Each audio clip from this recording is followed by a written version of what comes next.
Hey, welcome back, guys. We got another great episode of The Strange Road. I'm your host, Mikey. As always, Bub, the bro host. What's happening, Bub?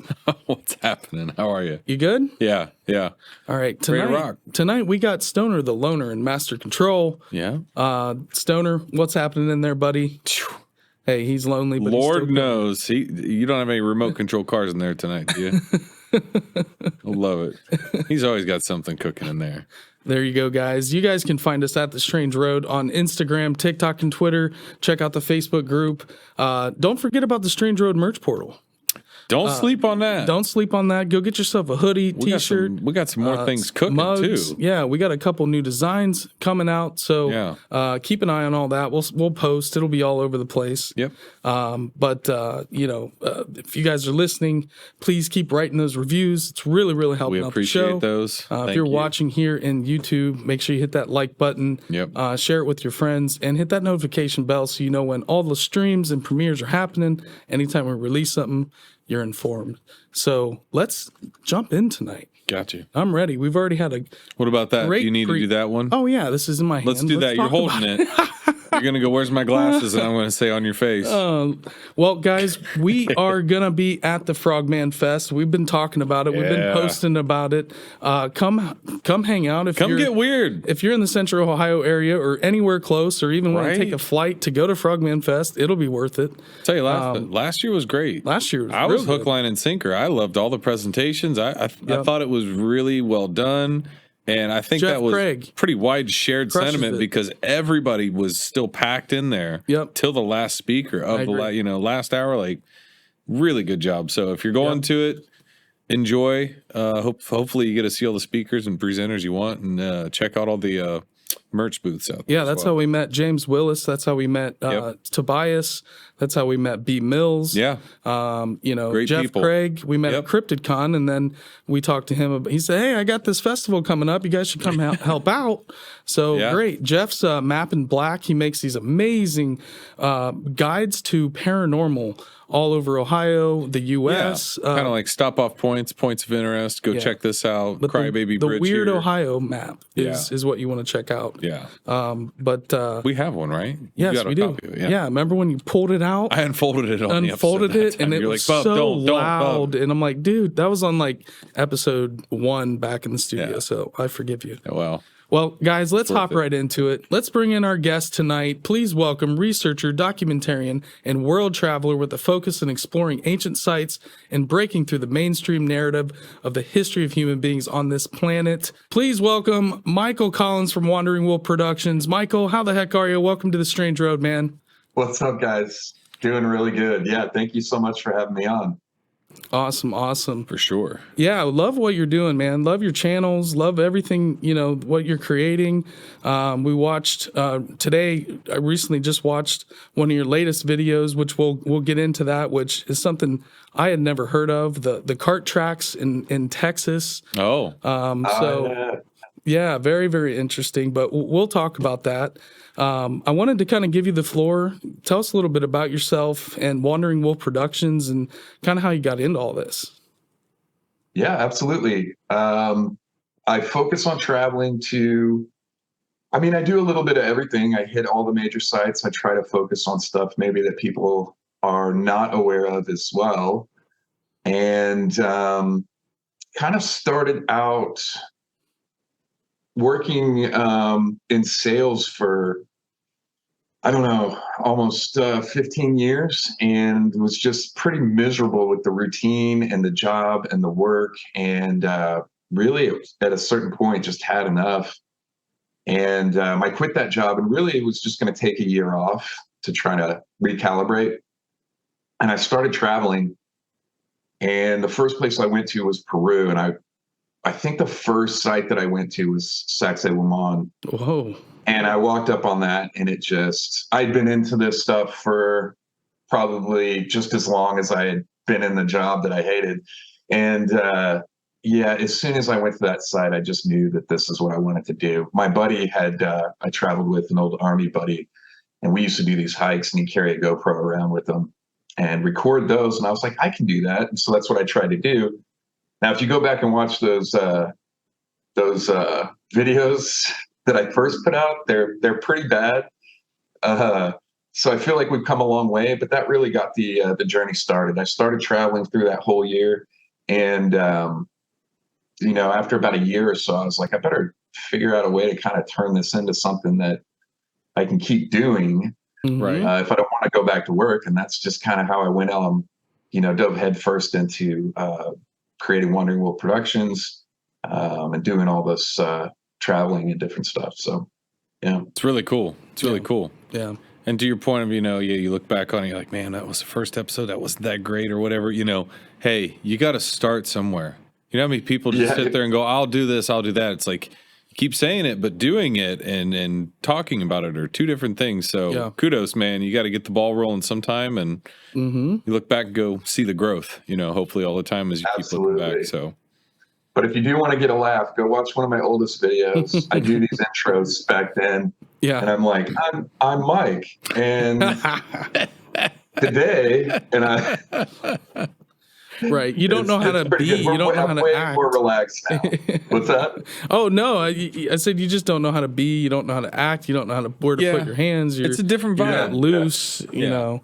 It's a different vibe. Our first episodes are probably terrible.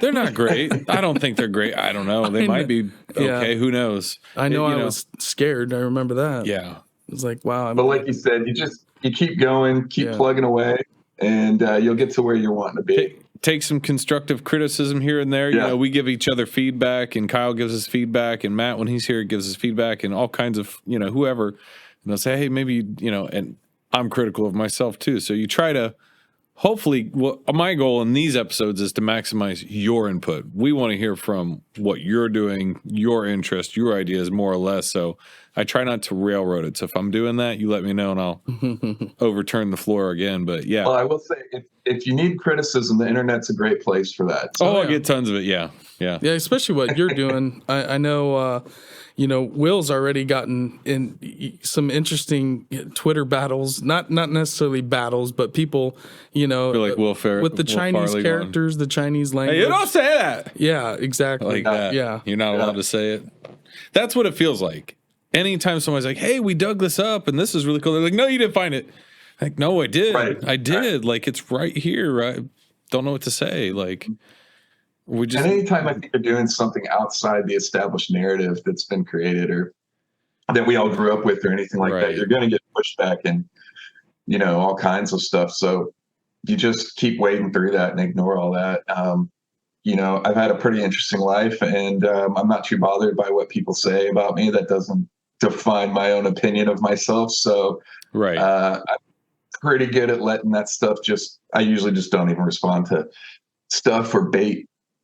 Yeah. But it is there, and it comes with the territory. Sure. So. Sure.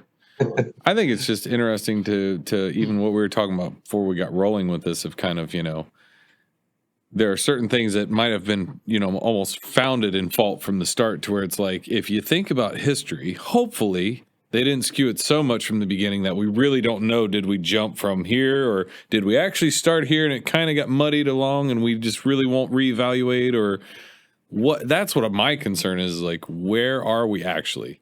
Do we actually know from A to Z? It sure is starting to look like somebody messed with history and dates and historical events and attributing things to people, even entire people or personas being false that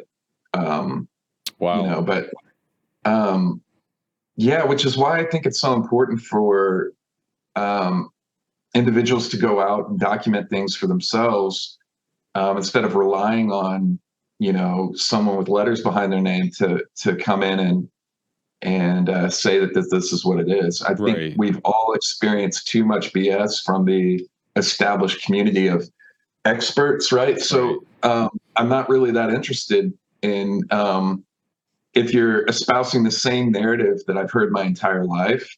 Yeah.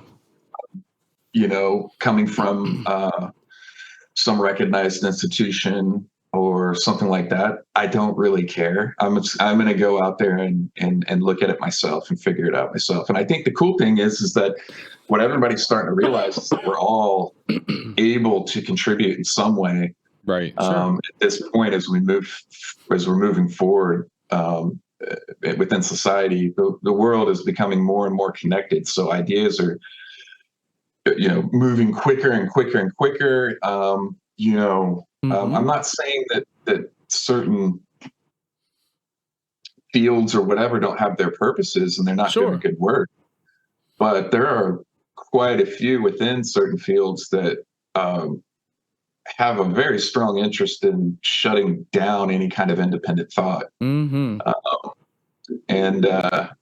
it's funny how we just keep pushing dates back, keep changing things, keep finding new things, and it's like every week now, though. It's every week, right? The dates get pushed back. And we find a structure that's 500,000 years old. We find tools that are 500 to 700,000 years old, and like the footprints in stranger New Mexico, right? Right. You got people from the comfort of their home finding stuff on Google Earth, and then other people or themselves going out and looking for those things and finding them, which is great, right? Yeah. And thereby contributing to this overall conversation that we're all having and interested in, which is really awesome to be kind of living in a time where we can do that. Yeah. I'll tell you what, now you keep saying that, I was thinking today when I was reading some articles about, just drone technology and LiDAR and et cetera, and, it's hard for us as people to get into some of these places and explore, but can we start, having these kind of like drone swarms go down, map these jungles, and then can we get them in the ocean, and can we map the ocean? Can we put these drones down in there and give them the AI wherewithal to go out and find all this information? And really, a lot of insight that's been locked away from us just because of where it's located geographically or under the ocean. Like, I'm not going in that little submarine with the handheld video controller. I'm sorry. Like, that is not happening. Like what you just said, that's the future of archaeology. I don't know if you know this, 100%. Michael, where you live, but in Ohio, there's not a lot of archaeology jobs for universities. I mean, the closest one, I think Jeff said, is in Indiana. There's the Ohio State University. To learn. The Ohio History Connection. There's not that many Now, where it's heading is these remote sensing companies that are archaeologists are getting into remote. It's morphing. So Dr. Jared Burks, that's a big business. It's morphing. They won't come out for under $58,000, bro, to come out and scan a certain. So what are they going to do? They're going to gatekeep it by resources and capital. Like, that's where it's headed. I think it'll be widely available and disseminated, and drones shortly will have LiDAR included on them at a consumer-based level, because it'll be disseminated to all the research like you're speaking about. We can do it. Yes. Why not? Your iPhone has it.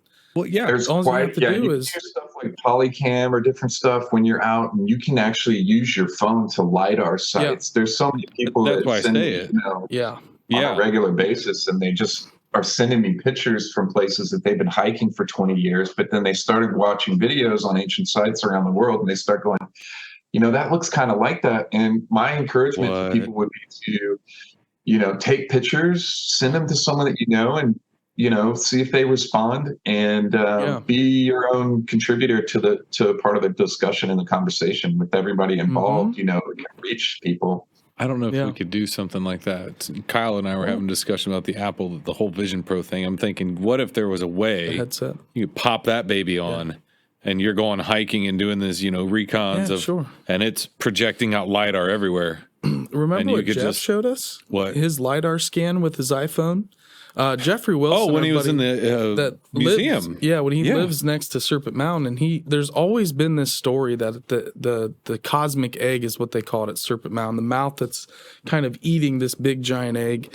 And there's always been this legend of this altar that was in the center of the cosmic egg. Right. That there was a stone structure, or there was a monolith of some kind, and it's been written about, and Jeffrey scanned the center of the cosmic egg, and sure enough, right there in the depression is the size of the altar that was written about.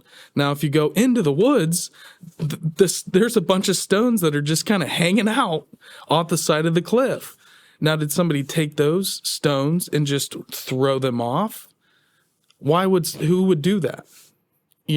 It's just like, the power of LiDAR on his iPhone. It just is confirming that there was something there. Sure.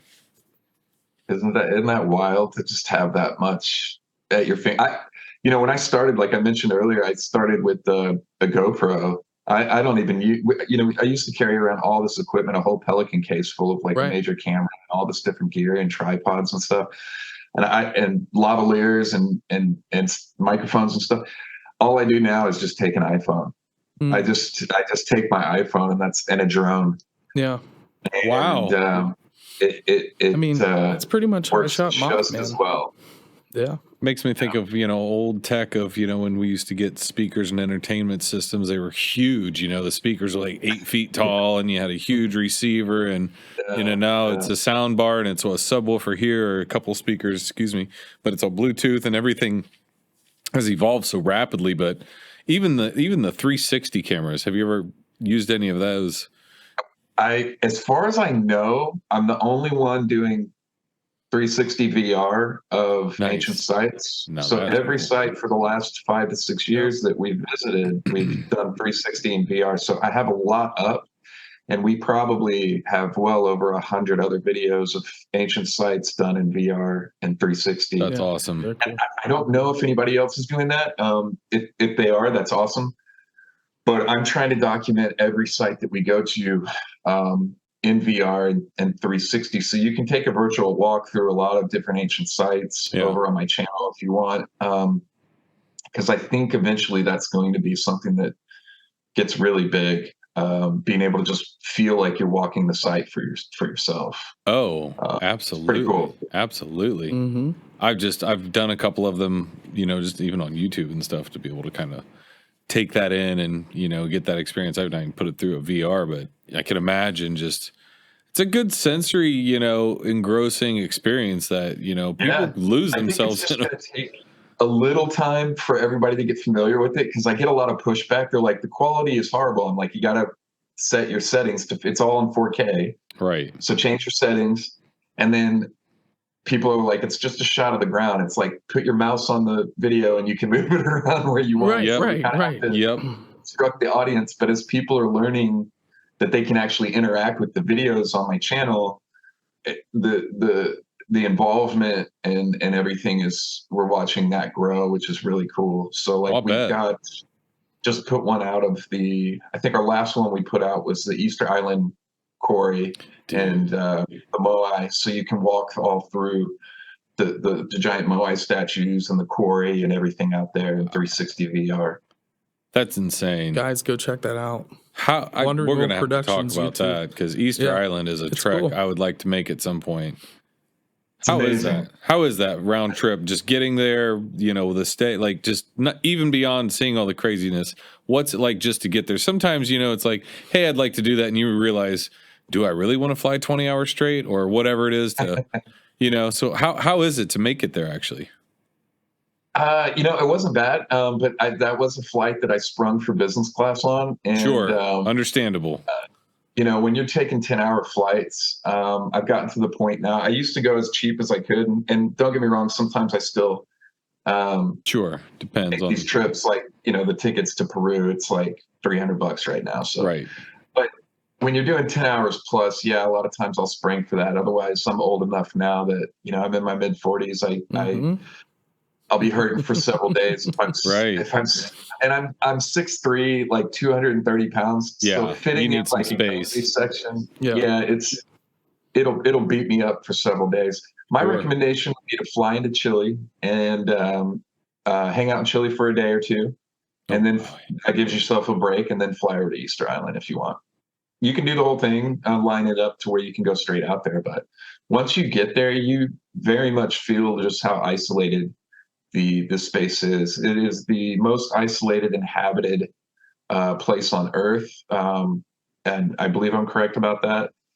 And I think the closest place is Chile at if I remember correctly, something like 2,500 miles or something. Wow. And they don't have a natural port, so there's no when supply ships pull up. They have to, drop anchor off the off the island and then shuttle things one boat at a time over on. So they don't have things like, there wasn't like milk, there wasn't things that'll go bad that they can, that they have there on the island. And they just got Starlink, so they just got internet like 5 or 6 months before I got there, which is really interesting because our one of our hosts was telling us how the downtown, the city center, used to be really busy at night with the bars and little restaurants there, and it's kind of been dead because everybody's just in their home now watching Netflix. So it's like it's crazy. Modern conveniences come with all these cons too. Yeah, so sure. Well, hopefully it wears off on them, and they get back to a balance. But what's the population like on the island? If I remember correctly, I think it's somewhere around 6,000. Wow. Something like that. Yeah, it's quite a few people. My cousin Austin and I travel a lot together, and we went out there and we had 4-wheelers and we could go across the island in 30-40 minutes. I was about to say, oh wow, you're talking fairly small with not a sizable populace. 6,000 on an island that big? Yeah, there's just this one city, and for some reason I can't remember the name of the town right now. No problem. But it's a really cool area. It's really amazing. There's sites everywhere. I will tell you that if you're thinking about going, you need to realize you have to pay daily fees for you can't go into probably 90% of the sites without a guide. And the guides can cost, $150+ per day. Gotcha. So it can get pretty expensive if you want to see everything. If you had a group of people, is it 150 for the whole group? No, that's per person. Oh, wow. Okay. Hey, man, you're on an island where you're in the middle of nowhere. You got to, but you know what? You got to make a living. It's worth it. I'd pay probably whatever they wanted to go see some of that stuff. Let me ask you, Michael. I'm curious just why nobody ever thought about digging down into the ground to see what was underneath up until really recently. The moai? They pulled all the dirt around a couple of the moai and were like, wow, these things are like They're 3 tall. Times as big as what they have whole bodies. Yeah. And are they removing more of those? What kind of excavations are they doing right now? I didn't see any major excavations anywhere that I went out there. And I know that they have dug down on 1 or 2 of them or a few. Yeah. But I think we're moving into this age of, for example, I've lived here. I grew up here in Austin, and you guys had mentioned before when we were talking, when we first connected, about the cart ruts that are here in Austin that I just checked out with Brothers of the Serpent, and we did a video. Those have been here. When I was a kid, we used to go out to where those cart ruts are, causing trouble and drinking and stuff when I was a teenager, and never paid attention to the cart ruts. I've never come back and visited them. I've been doing this for 5 or 6 years now, visiting sites around the world. And I live in Austin, and I've known that they were there, and I haven't gone to see them. There's something about that you kind of get in. I think people and society, we get into this mode of just accepting the narrative of like what is happening around us, or we just get comfortable or used to things, right? So sometimes it can kind of take a while to kind of inspire action on certain things. Yeah. And that's all really starting to change, it feels like, especially over the last, 10, 20 years, as interest levels have continued to increase around ancient history, megalithic sites, especially the mystery behind all this stuff. So people, even individually, are starting to encourage this type of work. And when the demand gets high enough, then people start taking action. Also, unfortunately, we kind of live in this, we're in a very much capitalist world, whether every country is capitalist or not. people operate on making money. So once that there's money to be gained or some kind of extra tourism dollar to be made or something else, then that starts inspiring the work. Right. But you have to generate enough interest in a space for some of that to start happening. And so sometimes it just takes a little time. I'm you know, if it had been up to me and I lived out there, I'd have been digging around one of those things years ago if I could. But you know, I understand also wanting to go slow and be careful too. They don't want to damage stuff. They want to be, you know, you don't know exactly when they started digging. If I'm not wrong, we didn't have stuff like LiDAR and different things and ground penetrating radar that would be easily accessible to kind of get an understanding of what you might bump into before you start digging. Right. Yeah. But things seem to be speeding up around the world with interest in things as we start to more and more people share their experiences and what they're seeing and which inspires others and stuff like that. So hopefully that trend continues. Yeah, and it is. I mean, when I was getting into this stuff and kind of discovered Eric von Daniken and Graham Hancock and David Hatcher Childress, and I read all of David Hatcher Childress's books, and it was kind of like the mystical and the ancient civilizations and all these other kind of shamanic things I was reading about. They all converged. And there really wasn't a lot of the old school guys where, you know, you read Fingerprints of the Gods, but there wasn't podcasts like now. I mean, there's so many researchers, so many people out there doing great work that it's exploded to a whole level of ancient civilizations has never been bigger. Right. Yeah. But Michael, I wanted to, we actually had a clip of your Austin, Texas cart rut. I don't know if you probably should have mentioned this before, but we would love to watch a small clip. I'd love for our guests to kind of see this because I was blown away. And if you want to, before we play that video, explain to us what a cart rut is and where others have been found. They've been found all over the world, these cart ruts, and they're really strange. I mean, they're, you know, what looks like some kind of track system. Right. And they're all very similar in size and shape, if not exact. You know, this is one area I haven't dived quite as much into detail, but I'm very familiar with them. They're all over the world. As far as I remember, they're on every continent. We just so happen to have them here in the States. Now, you know, I think these are some of the better known ones, Austin and Round Rock, which are right next to each other. There's two different sites here that have the cart ruts, but they're also in other areas of the country as well here in the States. But now these are explained away, at least in the States, there's always a very rational explanation for whatever is found here in the States, right?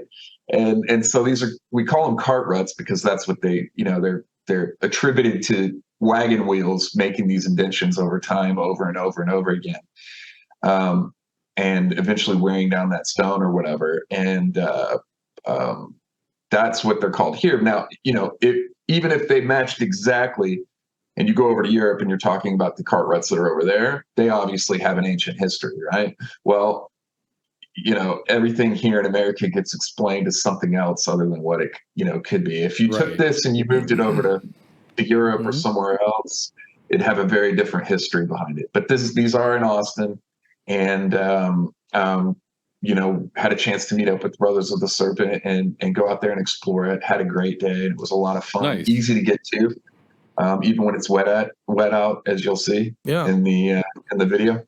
Yeah, and these are so cool. Now, one of the really famous ones are in Malta, the island of Malta, which is a lost civilization that is perplexing everybody. That's one of my dreams, is to go to Malta.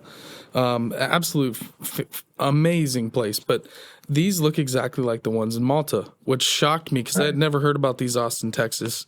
But here, let's go ahead and roll that video. This is dope.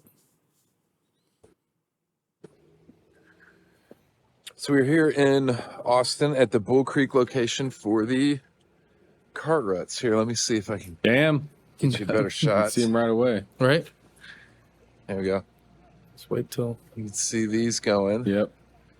And that's probably the better shot right there. Wow. Yeah. Right through the stone. There's several different tracks all leading up. Oh, look how they And converge, I am just out like here a with the Brothers of railroad the system would. Serpent. just all Ruts natural geological and formation, Kyle. Mike. And we're out here exploring. You just don't know your. We got a don't little know your turnaround here geology. to start. So I'm And, just- well, I took everybody in the wrong direction. I grew up here in Austin. And, Check those out, bro. This is Yeah, the that's first time crazy. that I'm out here Wow. checking these out. And, That's what they look like in this Malta. is, They're in the pretty bedrock. cool, pretty Sure. cool, because I've walked this they creek bed converge. so many They don't times. just kind of Let's turn the randomly camera around and get some good crisscross. shots here. Yeah, that's wild. Look at this. I was waiting for this shot right here. Great stuff, Really Michael. interesting how they crossed right there Yeah. into almost a single. No. Right there. Check that out. That's wild. That's good, Stone. I just wanted to give a little glimpse. You guys need to go check this out, Wandering Wolf Productions. I think you put this out like 4 days ago. So this is a pretty recent video, guys. Go check out his YouTube That's channel. awesome. Hit that sub button. Yeah. Notifications Great on. channel. As you can see, we are subscribed. We've been subscribed for a while. I've been scoping you out. And yeah, just feet on the ground out there. Just, hey, this is what it is. Doing the work. Not necessarily trying to, push back on one thing or another, just really just trying to show the evidence and just Sure. Right. see it for Yeah, yourself. I don't really have any agenda that I'm trying to Yeah. push. I tell people I share my opinion in some of my videos, but that's I always try to make sure that I preface that it's my opinion. Right. What I'm really interested in doing is documenting sites in a way that encourages individual thought from the viewer. Because I think that we benefit from a variety of thoughts and ideas when it comes to these things all over the world. Mm-hmm. Whether you've been there or not, I think everybody should have a voice and an opinion. But I'm not trying to necessarily guide a train of thought, which I think better, encourages people to maybe even get out and do their own stuff. There's stuff all over America, especially, my audience is mainly from America. So there's so much here in the States that I think we're just unaware of. Oh yeah. That can be visited or checked out and looked at. And the more that we do that, hey man, because I really feel like North America, there's going to be a huge shift in the ancient history community into North America and over the coming years, because there's just so many things that are really worth looking at a bit more. Things like dolmens and potential megalithic walls and cart ruts and all sorts of stuff like that. I mean, we have pyramids here in the States. There's an assortment of mounds from where you guys are in Ohio all the way down to the coast in Texas and Louisiana, these extensive mound systems. And then all the way out to things like these ancient sites in Florida and stuff that are being discovered. There's a wealth of interesting topics to get into. Beehives on the East Coast and different stuff that are normally found over in Europe. These are all really fascinating things that I think as we start to document more, it continues to tear down the narrative that a lot of us grew up with. Like I said, I was old enough to kind of get a very diluted understanding of our history here in America, growing up in the public school system. So, I think it's important that we tear that down and rebuild. At this point, I think modern science has failed us enough behind a lot of these questions that I don't see anything wrong with tearing everything down and starting from scratch. We take what we do know and use that to kind of maybe build up a better understanding of what's going on. Right. Yeah. And bureaucracies and it just everything, it just becomes so bloated and with red tape, and to try to get any, you got to have money, pay off this person on the back end, or you don't have the right connections to get to the right, whatever it is. Yeah. There's gatekeepers. It's pretty evident that, you got to be somebody that is in the know almost to get anything done. But, well, certainly to get any funding or anything, right? Yeah. Right. For research. So, when people are being paid to do their work, that usually comes with conditions. Right. So, I'm far more apt to connect and share information and ideas with somebody, for example, like my buddy Will, who's doing very similar work to me, and connect with him than I am somebody who's been teaching class for 20 years within a school system. But again, not to, not necessarily take a shot at anyone in particular per se, but I've found that a lot of the answers that are really exciting these days aren't coming from that area. Right? I would agree. So, yeah, I mean, it's kind of a ghost town of research here in Ohio. There's not a lot of digging. Right. There's not a lot of, we just became, UNESCO World Heritage Sites. 6 Hopewell Mound sites are on that list, and just kind of like, yeah, okay, whatever. It's like it's nothing. Yeah. And our history organization here in Ohio is run by a private corporation called Ohio History Connection. So already that's a big kind of it's a blockade in a lot of ways, because you have young archaeologists like our friend Emily Eldrick, who we've shot her presentation and got to know her a little bit. Love to get her on the show. We need to hit Emily up, but she's super passionate about what she does and wants to know what happened. And, if you're in any way kind of looking into it, some reason they give certain people difficulty, like getting your hands on archives, getting your hands on the historical documents, or, trying to get permission from them to, it's like they own the history. So it's really, really tough to go in, and, a lot of them don't dig into the history themselves. So when you have researchers that are trying to find those documents to add on to the story, for whatever reason, they're always met with resistance. Why? Why can't you just let it be so simple where it's, hey, you want to know things? We have all these archives.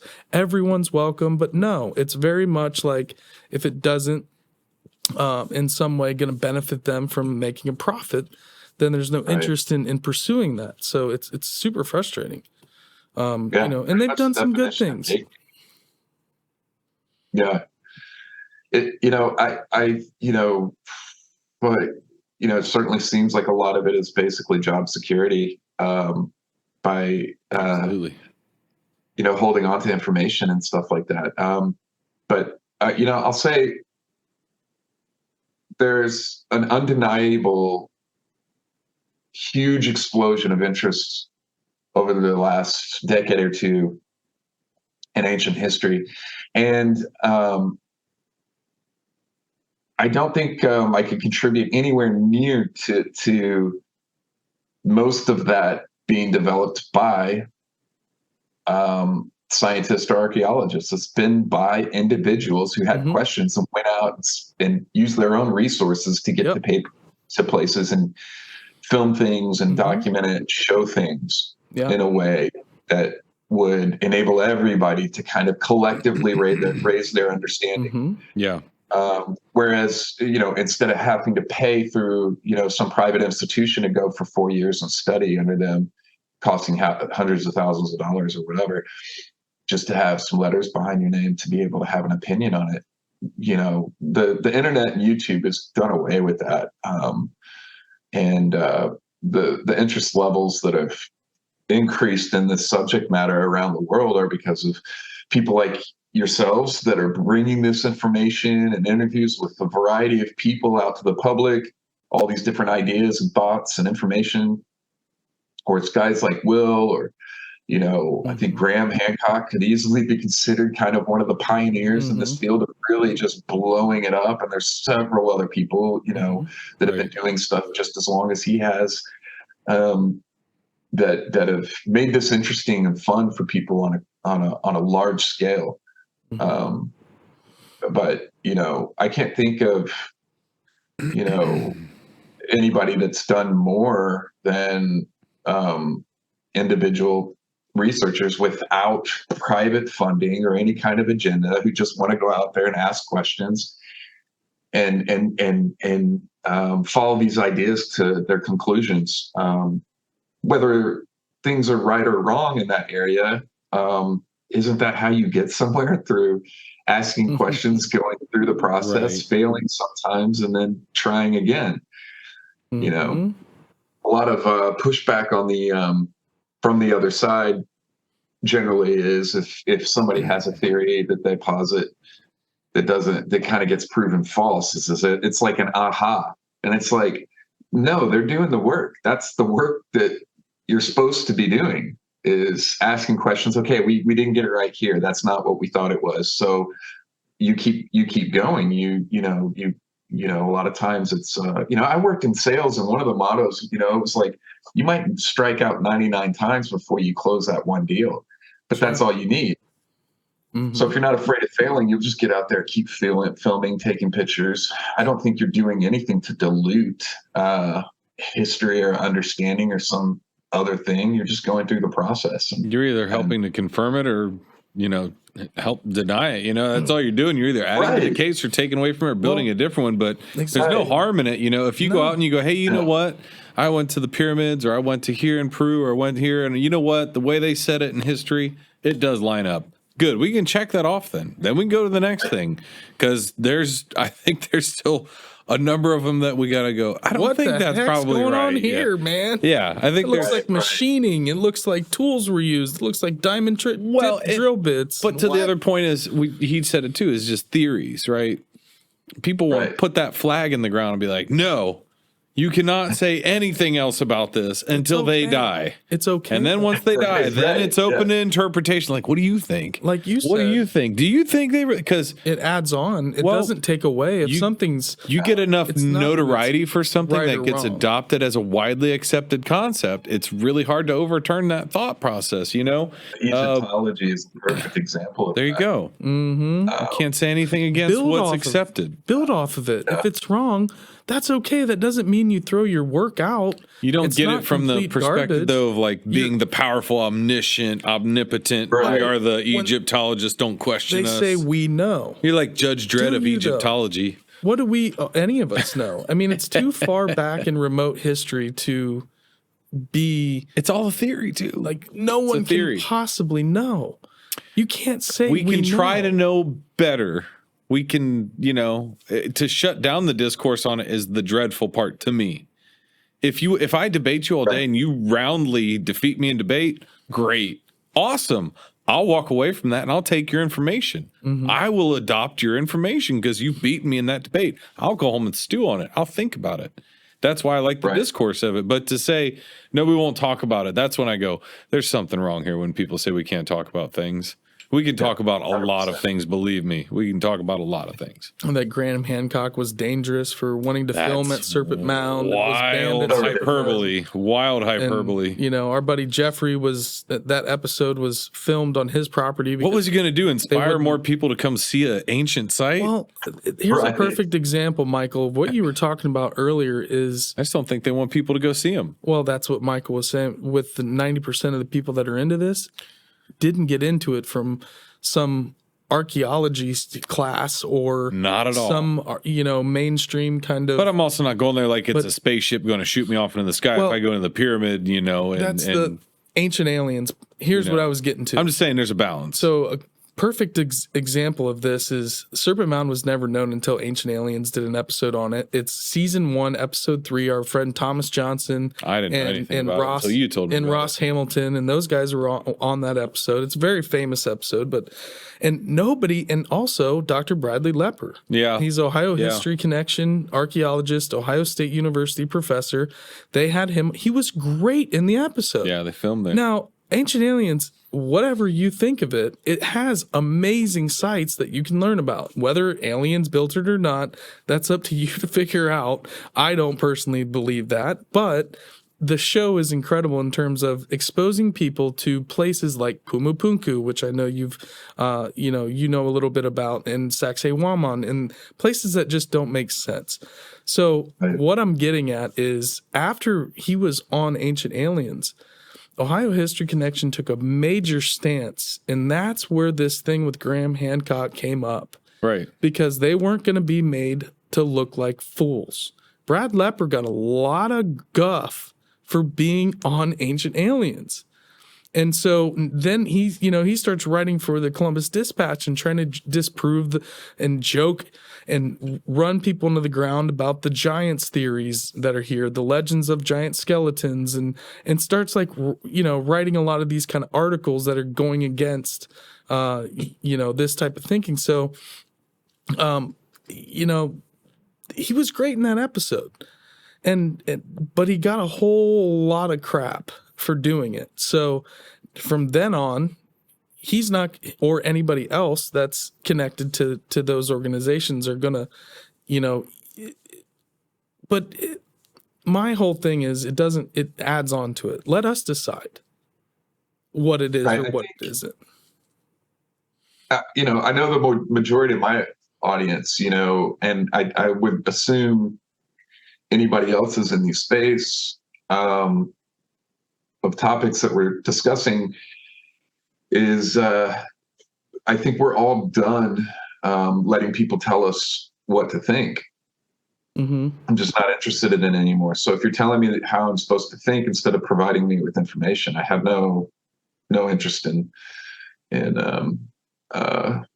really continuing that. I've got better things to do with my time, like traveling around the world to these sites, because I'm going to learn more from that than something, I think, a conversation with somebody trying to change my opinion. I'll find out for myself. So you're either contributing to the discussion or I think you're trying to shut it down.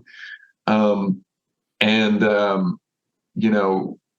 think also all thoughts should be entertained. I'm not sure when this started, this idea of trust the science and doing your own research was bad. Yeah, but I'm not. You're not allowed to think unless you went to school and got a doctorate for it. In a lot of ways anymore, like that, I feel. It was never as egregious as it is. Right. Or you always had kooks in the media, you get labeled a kook or a conspiracy. These are all words that, the media organizations and even the FBI created to discredit people. Right. And that's, that's been a lot of these terms, they get thrown around so they've always kind of done that. But when it starts getting into historical things, really? Are we really playing this game? Attacking Graham Hancock, calling him a racist when he's married to a woman of color. I mean, what are we talking about here? You can't just completely semantics. It's semantics. It's psychological warfare. It's whatever you want to say.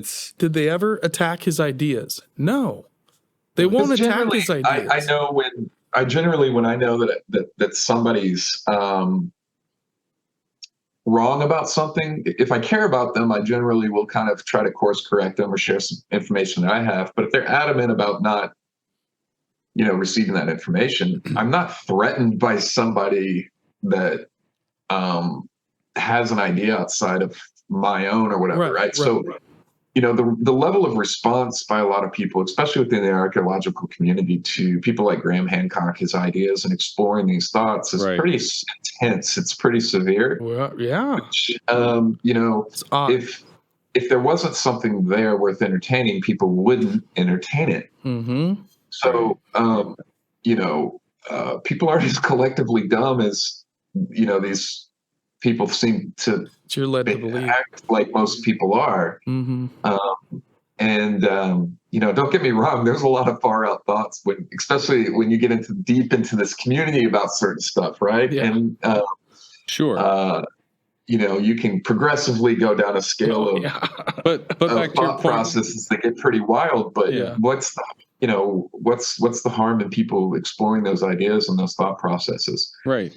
But back to your point earlier, until you get to something you said YouTube and all that and the internet, like leveling the playing field. Now everybody can go out and make a documentary. And if you're really good at it, and if you put the information together well and you do good research, it's really hard to tell a difference between a approved documentary that has the correct information, and then when you watch someone that you go, this person's doing the same work because they clearly know how to do an archaeological, so it's to people that are consuming that information and now have found that bastion of it. That's where I think the problem has happened, is the powers that be weren't aware that the internet was going to turn into the juggernaut it did and evolve and morph the way it has and disseminate information so widely. Because you used to have to pay to go to Harvard or UCLA or whatever school to find out that bit of information. And then it went boop, all on the internet, all at once, anywhere on the world you want it right now. You don't have to be in some building somewhere. Maybe now the Vatican still. They got a lot of stuff on lockdown. Oh, yeah. Walking through the Vatican is wild. That's one of the craziest places I've ever been. I believe it. It's this holy place that espouses the tenets of the Bible. Meanwhile, it has every type of major pagan artifact on display within its walls. It's just wild. Oh, really?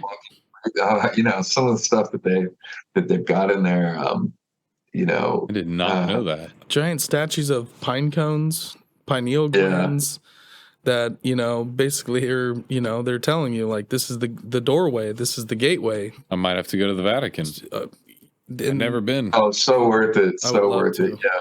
My wife's been. But they have like more art there than anywhere on Earth. It's crazy. How much gold and art apparently, and obviously concentrated in a small area. God, imagine getting down in those vaults and cracking open a couple of boxes, bro. And we always have this thing. 5 miles of bookshelves. Let me ask you this, Michael. This is fun. We always have sometimes we play with our guests is, would you rather, if you see a portal open up, jump into the portal? Would you rather, if a UFO showed up, go on a ride on a UFO, or would you rather take a stroll in the Vatican archives? Vatican archives. Yeah. See, I was real close. The spaceship UFO. And the Vatican. I'm still getting on UFO. Yeah, I know you're UFO. I feel like they still got to know more than the Vatican archives now. Our buddy Joel Thomas said, I'm going in the portal. Not the portal. He's a wild dude. I feel like the portal just did the Philadelphia experiment. You might end up like halfway through the floor in the next dimension you pop out of or something, That's my thought on the portal. I don't know where that's going. Yeah, that's what I thought. Would you get on the UFO though and take an intergalactic cruise? I'm going to go with the Vatican because I think the wealth of knowledge that exists down there is probably something just absolutely mind-boggling. And you can find a portal and how to open a portal probably down there. Right. Find out how to bring in the UFO. Maybe the UFO has time travel technology, and you could just go back. Yeah, what's that thing that they had down there? Supposedly, the chronovisor. The chronovisor. Yeah, where you could look back in time. Yep. Mm-hmm. That's an interesting story. Think that's real? I don't know. It's a very amazing story. I'm not sure. I want it to be real. I don't know what they've got there. I just know they've got a lot of stuff there. Yeah. A lot of stuff. I tell you, this is why I focus on the sites and the megalithic stuff where I can put my hands on things, because when I'm going to these places and documenting this stuff, there's no question about that it exists, first of all, but then the level of interconnectivity around the world. Now that I've been everywhere,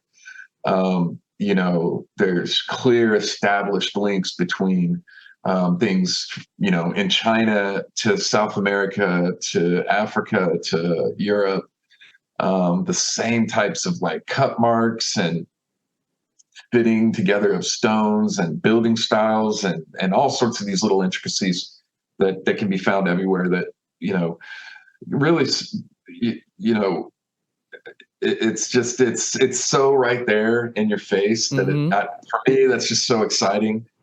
And as far as that question goes, being like right there in the Vatican, being able to like put your hands on the stuff and like, the symbol of the serpent. And, that's one thing we love getting into. We have a friend from India that as a whole visited Ohio and went to Serpent Mound and a bunch of earthwork sites. He had no clue there was ancient cultures here in America. He had no idea coming from India and just being around ancient temples daily, where he grew up, and realized that, maybe Serpent Mound is a yoga temple to Shiva with the 7 curls of the serpent and the 7 chakras. And so like you said, these things are just all over. I'm sure once you go there, like VJ's been doing, is traveling around and tying all these things together and learning about their ancient Tamil history, which is the oldest language in the world, oldest spoken language, and how it's, in ancient times they were going everywhere, following the sea turtles and knew, the Vedic astronomy. And so, were we all connected? It sure seems like that, right, because there is so much overlap. Can you talk a little bit about a place that maybe completely blew your mind, where it tied maybe to another place that you'd been before and started putting some of this together? Oh gosh, the similarities are just worldwide in terms of, especially when it comes to the buildings, the megalithic structures. From a lot of times I got a map on my wall here, and I'll look back for reference because I got a pen in every place that I've been, and it helps me kind of keep track because it's hard to remember everything. But, some of the more kind of out there stuff that I've done for the channel that hasn't been documented are like Yangshan Quarry and the, the megaliths there, and the cut marks that you can find underneath the stone and along the stone, being completely comparable to the types of cut marks that I've seen in Egypt and things like that. The understanding of the Nubs phenomenon, which, there's a lot of good guys that are really focusing on that type of work. And making a lot of progress there. Those can be found everywhere in the world. So whether it's Egypt or South America, Peru, or... Is there a theory on what they were used for, why they're there, what the Nubs represent, or? I don't know. I feel like, I've seen some of my buddies do some research talking about like perhaps them relating to different types of constellations, or maybe there's some type of code or pattern. I've seen people suggest that maybe the pore spots from the megalith and stuff was concrete, and that was like a pore spot opening, right? That was, but I don't know. It's kind of hard because I go to places like over in Egypt, and you'll see the on each individual block, them in very different spaces, right? Very different places on the blocks. Some of the Nubs will be found like all the way down at the floor level. And other ones are just like in the middle of the stone or on the side, on the corner. And that's the case at a lot of different sites where you find Nubs. And that one's a really hard one to, I don't have any kind of definitive idea of thought behind that. I make sure to document Nubs anytime I see them when I'm at an ancient site, for sure. And once I put that out, people just have a field day with those pictures and that information in those videos. And there's a lot of, like I said, buddies of mine that really get into that stuff. And that's cool. If I put it out there, they'll really go into depth going over it and stuff. I believe it. Yeah, I don't know. Some of the big megaliths in Peru, especially, where it does kind of seem like it's a poured mold. So, if you have like a model car, Stoner and Master Control knows all about models. You have these plastic molds, and when you take the pieces apart, you have those nubs left over on the frame that all the pieces come from. And so that's what it made me think of was, what if these were like poured, and these nubs were the molten rock or whatever the heck whatever technology they were using to pour these big, it's almost like they're pouring these giant stones into place. And then them being made of like diorite and just ridiculous hard stone doesn't make any sense with that theory. Right. So, now the interesting thing is there's so many sites, and Peru is a great example of so many sites where it does look, these megaliths, they look poured. And if you think about it, because of their location up on some of these mountains and stuff, that would make way more sense than carting these things and moving them up, right? But then at the same time, you find the quarries of these sites that match up sometimes with the stones and things. But so I like to think that there's a possibility that there was multiple different types of techniques being used for certain types of sites, megalithic sites. Because then you go to places like Baalbek or Aswan Quarry, and you can still see where they're carving out these singular pieces all in one piece, which means they did know how to move these massive megalithic stones. Maybe pouring concrete wasn't absolutely necessary, but maybe both were being used. And I think maybe if we break down our understanding of like what type of stones we can generally be found that look more poured, like in South America versus places like maybe like in Baalbek and stuff, where things are very square and rectangular, and you have such a close example of the quarry where these blocks were being cut from. Even Easter Island, you can see. I think my video, or maybe it might be coming out in the next week or two. I think it's out already, but I have a drone video up from the quarry site at on Easter Island, and you can see this actual statue is being carved out of the quarry in stone. Wow! Right, so it's but certainly the idea of building a pyramid like the pyramids in Egypt, if you're able to pour those stones into place, it'd be a lot easier to build a pyramid that way than to move these megalithic blocks up onto top of each other.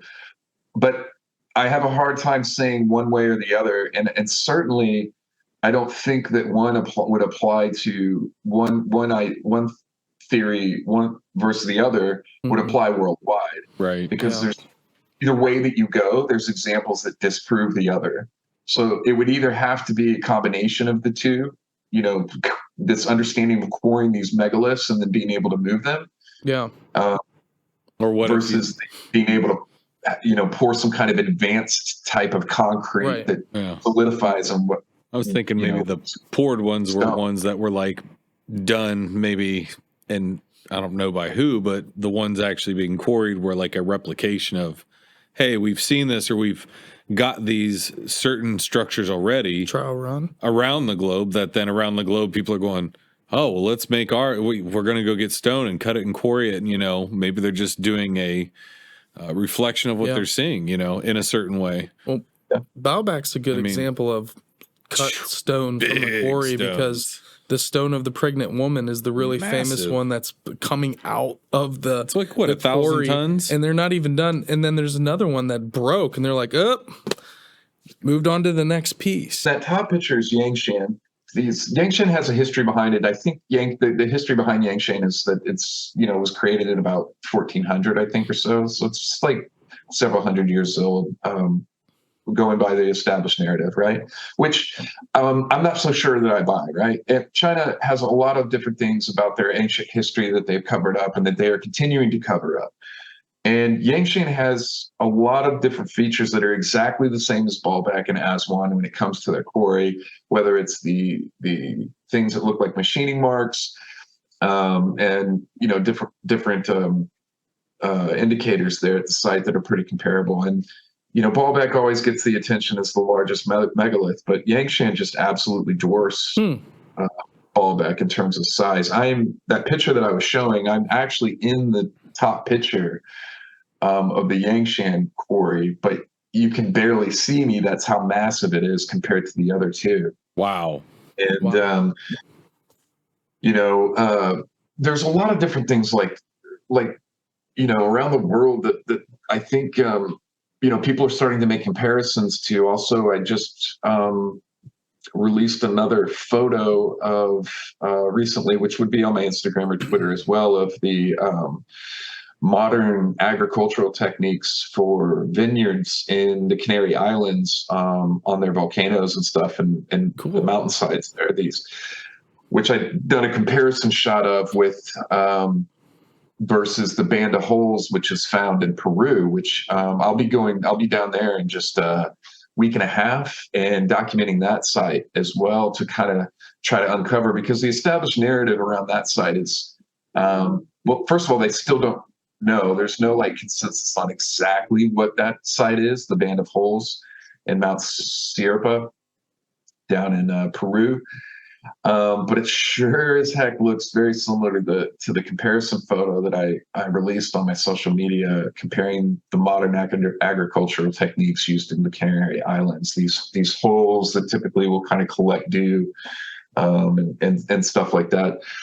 And some of my favorite stuff is comparing these dolmens in America to other dolmens around the world, which again I have a comparison photo of as well on my social media. These are a lot of fun things to get into, and try to figure out. It's, we've got all these wonderful mysteries around the world that people are starting to try to unravel. And it goes right back to what we were talking about earlier about just asking questions and different stuff. Right. And you're sharing this stuff with other people. You were sharing something really great there, Bub, about buddy from India, I believe you were sharing. Oh, okay, Mikey, you were sharing about a buddy that came from India. When other people start having access to these ideas and thoughts and different stuff, it sometimes will, somebody else will see it that thinks outside the box from what we're used to, maybe in our culture, and have an idea. Like, oh yeah, that's this. That's so comparable to this, and you never would have thought of it before. Well, the outside perspective, has a different vantage point that they can see it a little bit. It makes me think of that movie Spotlight. Same concept, whatever the town is, nobody can see what's happening. Outsider comes in, he's like, how are you guys not seeing this? Like, what? It's like, it's almost like plain as day to somebody at that point too. And especially if you see something contextually, like you're saying from Baalbek to, I don't know the other site. I can't say that you were Yangshan. There you go. There you go. From seeing them and going, oh, these look carbon copy. Like it looks like the same thing happening. Right. Yeah. I mean, how does your brain, that's what our brains are doing all the time. We're pattern recognition machines. Like we're going to start seeing those things. So it's tough. They've got to keep that from being disseminated somehow. So I think that's why we don't hear about things like this. It's why it is the same old, hey, there's the pyramids and there's the Great Wall of China and there's this and there's that. And that's about it. And really, there's not much else. And China doesn't have any pyramids. There's nothing new. The pyramid's not there. And the pyramids aren't up in Alaska. And there's none in Antarctica. And, it's the Truman Show. Everything's been found. Just don't worry about it. Right. Just sit inside and watch Netflix. Yeah, exactly. Eat your bugs. Oh, God, no. No. Yeah, and even here in Ohio, there's what you could absolutely call pyramids. The Miamisburg Mound was encased in limestone. We had the whole giant mound out by 71 that was dismantled. Would have been shining. If you were hiking into that area, you would have seen this thing just beaming for probably a mile away. Yeah, it was, and it was enormous. And they took it to create the I-71, basically the berms, the stone that. Isn't that crazy? It's they just so messed up. Tore the whole. I mean, we had 10,000 mounds here. It seems a little bit. It seems a little bit purposeful reconstruction. Like, hey, let's just It's like let's just get rid of that thing that Grandma gave us that we don't really want to display. We'll put it back in a bedroom or something. But the state of Ohio is like, well, this mound will still be here. It won't not be here, but it just won't be in the structure it was in. It's still here. But antiquarians, archaeologists would just dig them up and they would never rebuild them. No. That happened thousands of times. Yeah. The Hopewell ceremonial structure, there's a plaque out there. And then you look at the plaque. And then you look at a bare field, and you look at the plaque, and you try to imagine what it might have looked like, because there's nothing there. Thanks for It's just literally just a plaque for you to visualize what it used to look like, because they literally dug and there's probably, 50 earthworks in that one location, all gone. That's just one spot. That's just crazy to me, and you have places like Cahokia, and I got to go to Cahokia last year and put some videos out on it, drone videos and different stuff. But that whole area is just like a major city. That the Cahokia was at its height was larger than London at the same time. That's mind blowing. Right. Yeah. So, absolutely, at its level of development, at its peak, at the same period of time, it was larger than London was at the same time period. So, this idea that there weren't cultures here capable of amazing works and doing awesome stuff, even just back hundreds of years ago is false. Yeah. And, I would say, if archaeology as a profession, as a field of study, really doesn't like what individual researchers like Graham Hancock and different people are doing, then they need to step up, because they need to do a better job of sharing this information, because this is why people feel like things are being hidden from them. Mm-hmm. So they either are being hidden from people, because we certainly don't learn about this in school. At least I didn't coming up in the public education system. No. I certainly did not learn about any of this stuff. So either they're complicit in keeping this information from people, or they need to do freaking better. They're slacking, and they're not doing what they should be doing, which is sharing a lot of this information so that people are aware of. If what they say is that they have the truth behind all this stuff, then they need to do a better job of sharing that, right? And because if they don't, then people are going to continue. As long as they don't do that, people are going to continue to go out and find this stuff for themselves and look into it for themselves. You can't stop that. Well, there's just no jobs in archaeology around here, at least. I don't know about where you're at, but it's just the opportunities for somebody to want to get into it. There's barriers, and then to have the professors and people that have been teaching these same Clovis first, or whatever it is that is kind of our set in stone American history, which, like we talked about earlier, keeps getting pushed back and pushed back and pushed back. But what's the entry level to have a career in archaeology or history? Archaeologists don't dig into archives. They're not doing research on history necessarily. They're trying to find pot shards and evidence and working with on the ground and hopefully doing digs. Not a lot of digs going on in Ohio, I can tell you that right now. The digs that they have done, doing the water line, digging the water line in Serpent Mound, when they had that hole, when they built the new bathroom, they dug up 150,000 artifacts. None's ever seen the light of day. They'd never been researched. They'd never been studied. So don't tell me you're doing everything you could possibly do to try to figure out what Ohio's ancient past was. Who were the Hopewell? Not the last name of some white dude. Adena, last name of a white dude of the Adena mansion in Chillicothe. It's really sad. Hopewell. It's sad. Just listening to you talk about it makes me want to kind of throw up. It makes me want to throw up, and I'm sick of it. And I feel like the Adena culture. Who are they? Some guy that owned a farm named Adena or whatever it is. Adena mansion in Chillicothe. It's so stupid. It's so stupid. It doesn't even sound real. But it is. Right. That's what's going on. Like, that's all the better we can come up with. The Hopewell. That's all we got.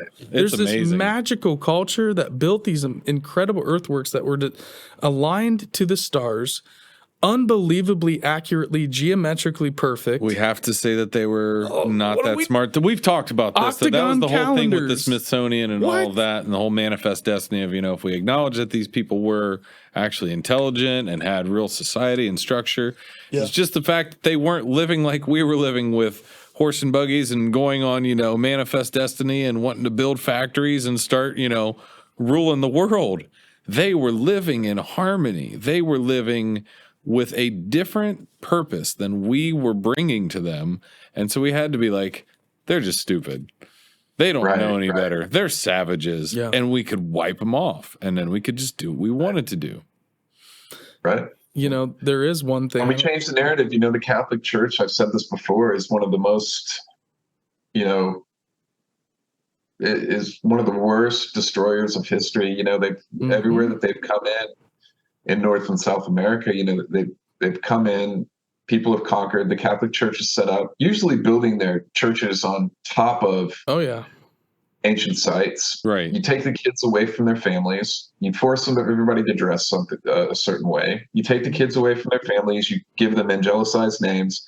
You put them in school and teach them a different history and understanding of who they are within, maybe 1 to 2 generations. Yep. they've completely forgotten their culture. Yep. And so don't tell me that there isn't and hasn't been a concerted effort to rewrite the narrative of history, because that is absolutely false. Right. And to say that that individuals shouldn't be going out here and gathering information and doing stuff, as so often is the case from mainstream archaeology or science, is just ridiculous. Because there's plenty to get into and uncover. And it's like you said, if they were doing the work, people would understand some of this better, but we don't. So we're happy to get the information and follow these trails of breadcrumbs that others are leading us with, whether it's Graham Hancock or somebody else in the field of study. People who are putting their money where their mouth is and doing the work themselves, reaching out of their own pocket. Guys like Will, guys like, again, with Graham, who for decades has been going out and documenting these places, and gathering information and evidence and actually positing things. People want to hear it. And like I said, there's plenty to unravel. There's plenty to point to where history has been covered up by organized institutions that had a vested interest in hiding true history. So that's what I don't get. What is the benefit of hiding all of this from us? I just really... Whoever controls the past controls the future. The narrative. But how is it going to hurt us if we understood that there was super ancient advanced civilization? Might not even be about that. It just might be about control. And we find out Atlantis wasn't an actual place. I feel like it's control. Yeah. I know people who care nothing about any of this stuff. They care nothing about the fact that there's hundreds of billions of stars and planets and what. They don't care about that at all. They care about here and now. Like, there are people that give a flying rat's ass about stuff like this. They don't care. Yeah. To them, it doesn't matter, which to me really concerns me. That's when I'm like, what do you think you're living in then right now? You again, I say it all the time anymore because it's just such a trope that's so easy to throw out. Is Plato's cave. Like, people think they're aware and they're really, paying attention. Puppets. I'm watching the news or Shadow this, puppets. and really you're still in the cave. You're getting the puppet show, and you don't realize that you're being kind of like guided. And maybe I am too, and I'm not saying I'm not, but at the same time, I'm very happy to say again, if you present me something stronger than what I think or feel or have as opinions or facts, I will change how I feel about that instantly. Because you showed me the information. I'll change my mind. That's how it works. Right. Yeah. And if you're tracking down something true or good or whatever, it'll stick up to the criticism. Absolutely.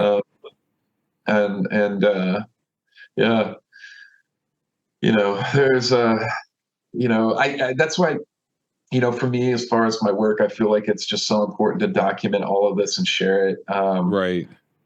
And, it just by putting it out there, it generates conversation and thoughts. Absolutely. And ideas. So a lot of the videos that I do, I have plenty of videos where I'm talking and sharing, but I have plenty of videos that are just straight walkthrough videos of sites. Those are so great. There's no voice or anything. It's just straight. It's not a great business model for growing the channel or, but because those videos tend to get ripped quite a bit. On YouTube, I'll be watching other videos and just seeing other content creators using my footage, which is fine. Right. But it's really easy to rip those videos, the walking videos and drone videos, because they're just straight shots. But it does give the viewer the opportunity to kind of walk through the site themselves and see everything without somebody telling them what to think. And if they want that experience, and I'll put out another video where I am talking in the video. So if you like hearing my thoughts and pointing things out and giving, pointing out cuts or nubs instead of just the camera going in on it, then I have those videos out as well. But I do like to drop the walkthrough videos so people can just kind of enjoy it for themselves without anybody kind of, telling them anything. But I have both. But putting that stuff out, letting people kind of have that spark of imagination hopefully be generated is really cool. And they got super chill ambient music. Michael, the music channel, that's cool too, man. The Wandering Wolf Chill. I like that. I thought, if there's people out there like me that are just like working away on their computer and doing stuff at all hours, why not just go ahead and put something out that's maybe appeals to the ancient history crowd? So I started the Wandering Wolf Chill channel, and I think I only have like 7 videos up right now or so, but they're all an hour long, and you can play the playlist and just chill out to some cool chill music while you're doing whatever you're doing. It's awesome. And put it on in the background. We just started that, I think, maybe a month ago, me and my buddy Rob. It looks fresh. And head over there and give us sub and support. I think we're only at like 50 subscribers right now, but I just started. So yeah, man, it's super cool. So who's making the music? Well, the music we're pulling from Epidemic Sounds licensing agreement I have with for music, and my buddy, he's a DJ and he kind of mixes that together. Sweet. And then he's been doing the art generation and backgrounds. So we try to put the little wolf guy in an ancient site somewhere on each video, which is neat. That's so awesome. I love listening to ambient chill music when I'm working. I have a couple playlists, go-to playlists and artists where I can just zone out. So yeah, that's good stuff, man. Yeah, I mean, this has been an awesome conversation. Once again, I'm always surprised. We never try to dig too deep into our guests. We like to be surprised and kind of, there's a couple things that I know you've worked with, have been out to the Montana megaliths, and that's a really kind of fiery topic right now online. But I wanted to kind of touch base with you on that because we haven't been there, but we were turned on to it a few years back by our friend Bill Homan. He's the steward of the Mitchell Hedges Crystal Skull. I don't know if you've ever come in contact with Bill, but he was telling us about the Montana megaliths years ago, and he had went up there and camped with some elders, and it was like, man, these things are weird. This is an interesting place. It's got vibes. And I know Will had brought a geologist out there who was kind of telling him, naturally you could kind of see how rocks fall away that maybe. So I don't know. What do you think? Montana megaliths, we have a little bit of time. I just got to know. Yeah. Well, Montana really I did one video that really took off and kind of blew the channel up. Mm-hmm.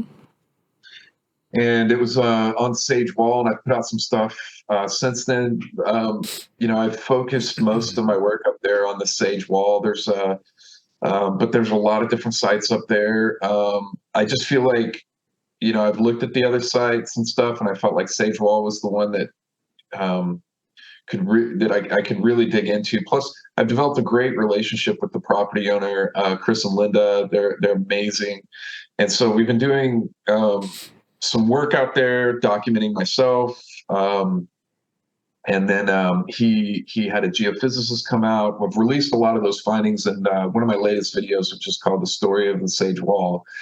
That one breaks down a lot of the stuff that's going on out there. A lot of the different things that we found around the wall, the ground penetrating radar results, finding a base, a reflector. It's reflecting off something there like a base. And so we break that down in the video.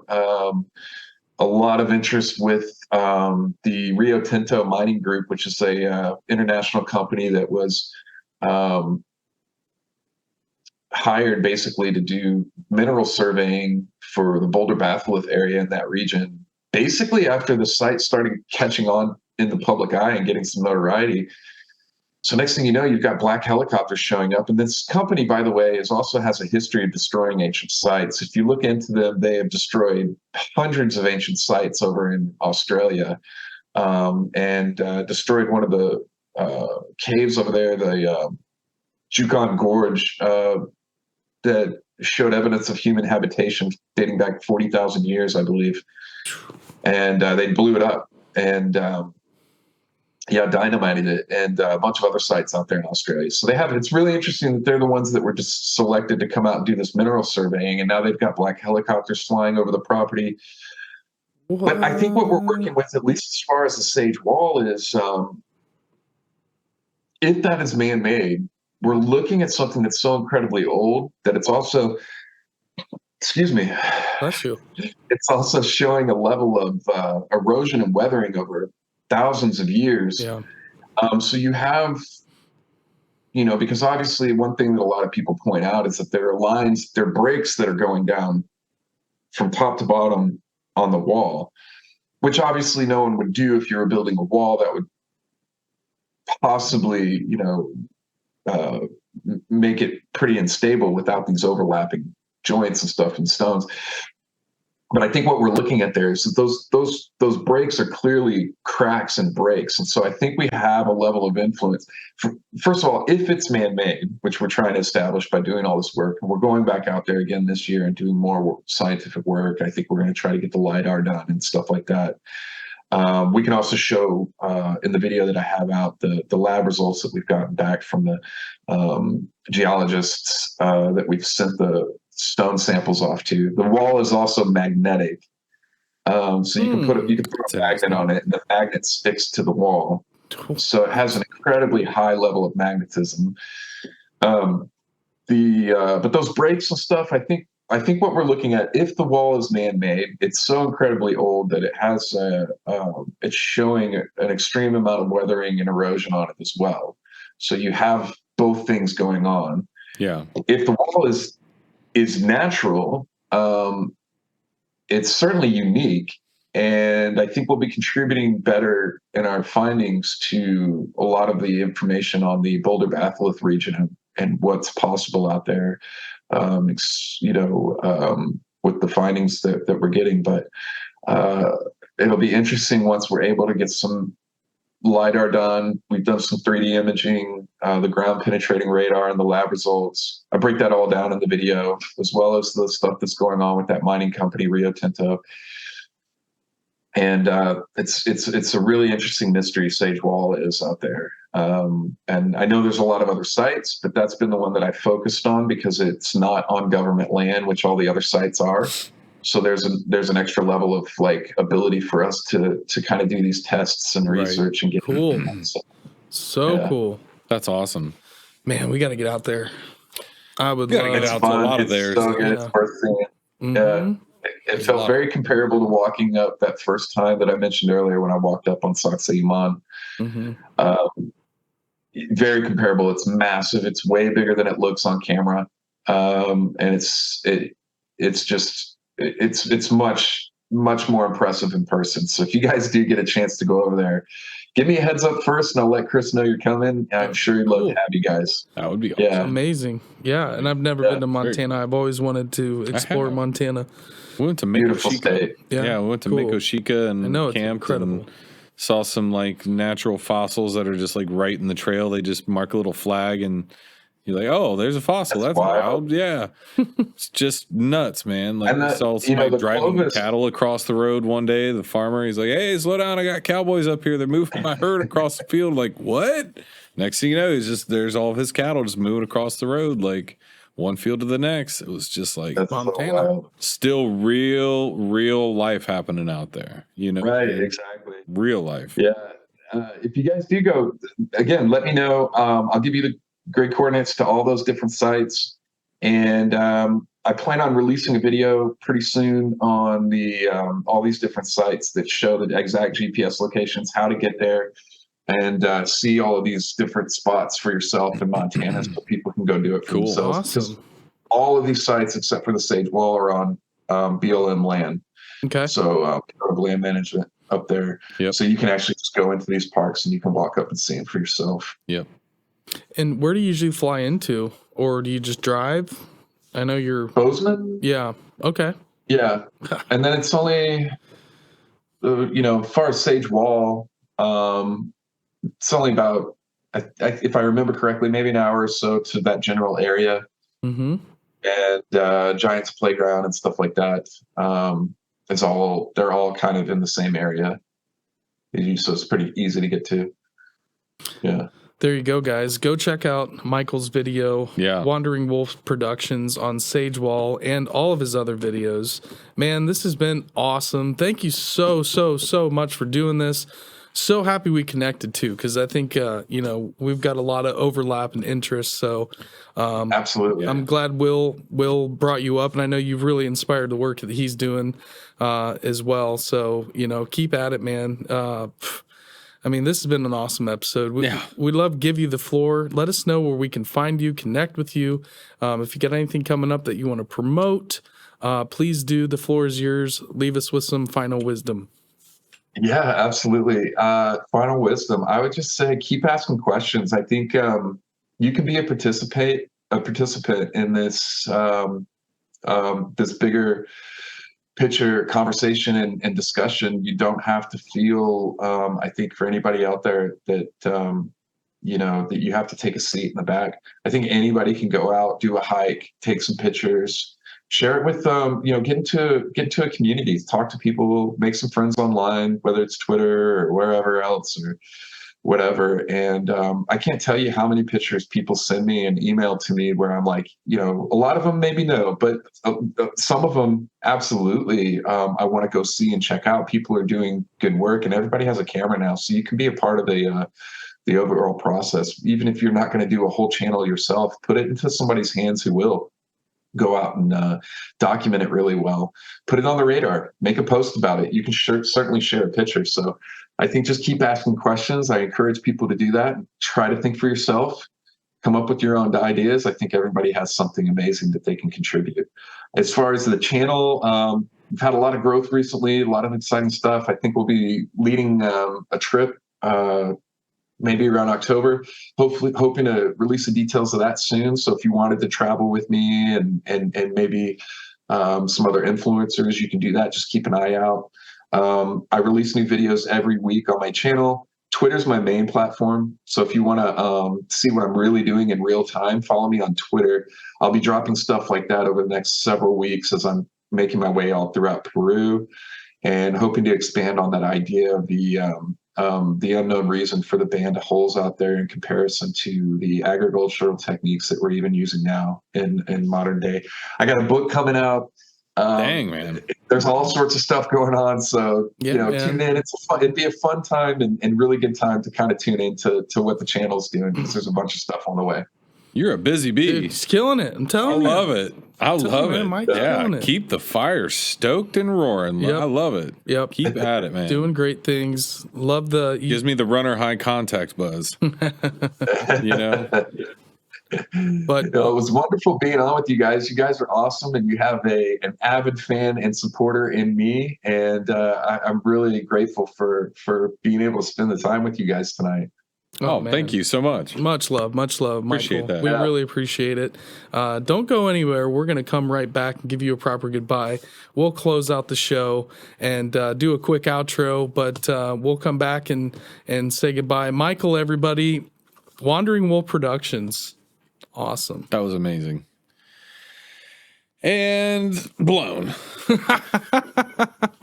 It's a good point, though. And I left you in the dark on this one on purpose. It's a good point, though. Like what he's saying, like between him and Will and everybody and Graham and No, I mean, if we sit and wait, we're never going to get an answer. Find your own truth. We sit and wait, we're never getting an answer. Be open-minded. Ask questions. And the truth doesn't mind being questioned. No, it shouldn't.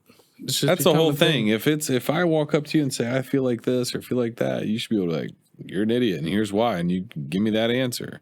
Yeah. That's why there's certain ones where people are very ardent about it, where they're like, they dig in. It doesn't make sense. They dig in real hard. That's where it gets. You have to work really hard to unconvince somebody, and that's really when you start to go, there's something wrong here. When they really dig in hard, that's where I scratch my head and go, why are they trying so hard? Why is this such a big deal?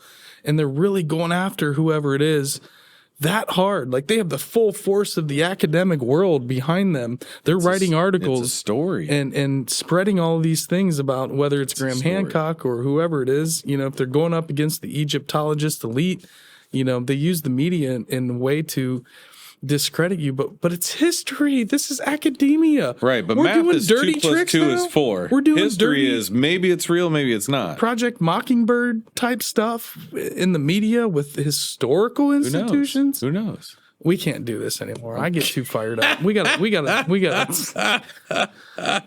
send this guy. We gotta put this baby to bed, bro. I'm gonna have a heart attack.